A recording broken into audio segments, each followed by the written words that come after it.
For the first time since March, the halls of Burlington's public schools were filled with students on Thursday. At the high school, it was freshman orientation for half of the class of 2024, with the remainder scheduled for Friday. It was an opportunity for the students to hear from a motivational speaker, get some information from guidance counselors, take a tour of the building, and pick up their school-issued iPads. The orientation is an annual event, but of course, this year things looked a bit different with all the safety precautions in place.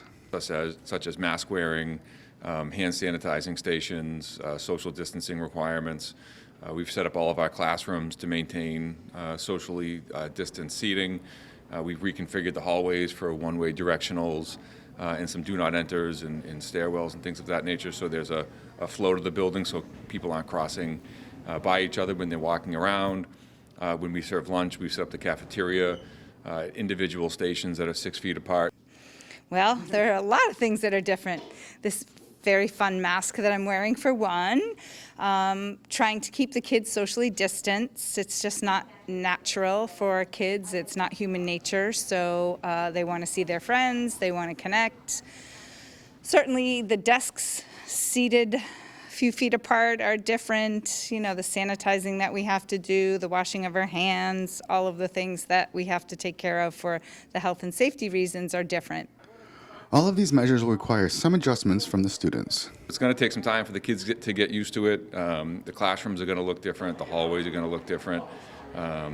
Just some of the freedoms that they have, some of the opportunities they have to gather as groups of friends and at lunch and in the library and things of that nature won't be available right away.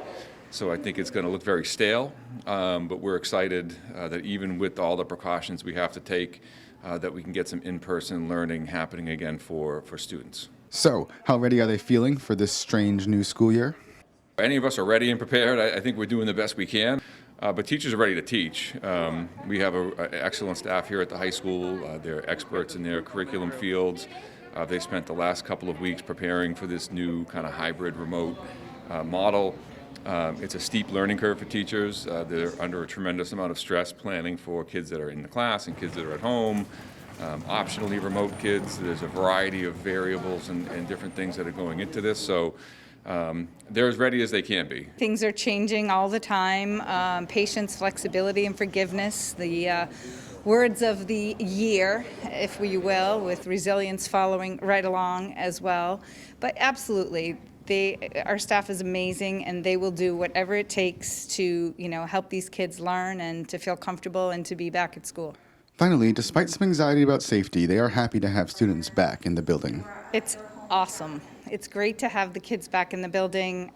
Unfortunately, it's not the way it used to be, but it's just so great to see the kids. It's a little surreal.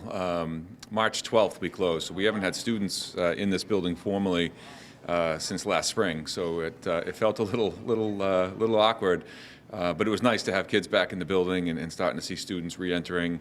At the newly repopulated Burlington High School, I'm BNEWS Director Rich Hosford.